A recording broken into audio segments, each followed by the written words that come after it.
Dans les années 50, le psychologue américain Solomon Asch a mené une expérience dont les résultats sont passés à la postérité.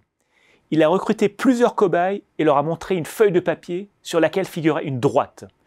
À côté de cette droite, il avait tracé 3 autres droites numérotées A, B et C. La droite A était plus courte que la droite de référence, la droite B était plus longue que la droite de référence et la droite C faisait exactement la même longueur que la droite de référence. Asch a alors posé la question suivante à ses cobayes. Quelle droite fait exactement la même longueur que la droite de référence? La droite A, la droite B ou la droite C? À première vue, ce n'était pas une question très difficile.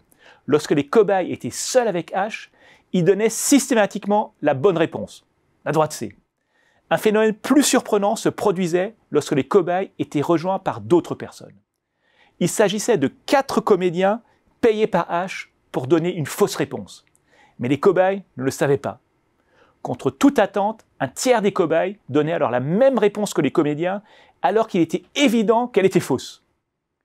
Quels enseignements peut-on tirer de cette expérience mémorable? Nous sommes très sensibles à la pression d'un groupe. Nous avons donc du mal à exprimer une opinion différente de celle des autres, même lorsqu'il est évident que les autres ont tort. On imagine alors aisément ce qui se passe lorsque la réponse à une question n'est pas aussi claire.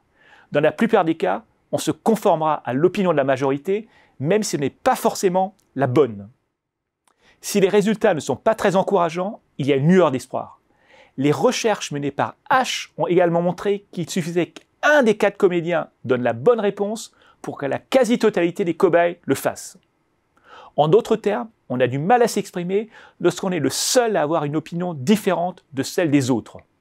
On hésite beaucoup moins à le faire lorsque cette opinion est partagée par au moins une autre personne. La pression du groupe devient alors beaucoup plus facile à supporter et on hésite beaucoup moins à s'exprimer.